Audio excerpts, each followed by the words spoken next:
இதில் அந்த சேகர் பாபுன்னு ஒருத்தர், அவருக்கு வந்து இப்போ அமைச்சர் பதவியை மாற்றிருக்கிறாங்க. தெரியுமா தெரியாதா உங்களுக்கு? ரவுடித்துறை அமைச்சர். அப்படி ஒரு அமைச்சர். ஆமாம், இப்போ புதுசாக இப்போ உருவாக்க போகிறாங்க. ஏன்னா அவர் அதை தானே செஞ்சுக்கிட்டு இருக்கிறாரு. இந்த அமைச்சருக்கு என்ன வேலை? இப்போ மதுரையில் ஆர்ப்பாட்டம் நடந்திருக்குல்ல, போவாரா? நான் குற்றச்சாட்டு வைக்கிறேன் தொடர்ச்சியாக.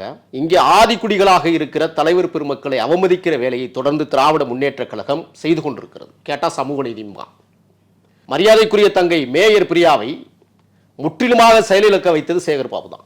கையெழுத்து போடுவதற்கு மட்டுமே ஒரு பொம்மையாக பயன்படுத்துகிற கேவலங்கட்ட ஆட்சி முறை இந்த மண்ணிலே நடைபெற்றுக் கொண்டிருப்பதை நாம் திறந்தோறும் பார்த்து. பட் மேயர் பிரியாக்கு இது தெரியாமல நடந்திருக்கும். அவங்க எல்லாத்துக்கும் அக்செப்ட் பண்ணிட்டு தானே அந்த பதவிக்கே வந்திருப்பாங்க. அப்படி இல்லை, அவங்க கையெழுத்து போடுற பதவிக்கு வரணும்னு தான் அவங்கள தேர்வு பண்ணியிருப்பாங்க இந்த மேலே உள்ளவங்க. அதான் அந்த தேர்வு முறையே அப்படிங்கிறதே வந்துட்டு ஒரு அடக்குமுறை தேர்வுகள்.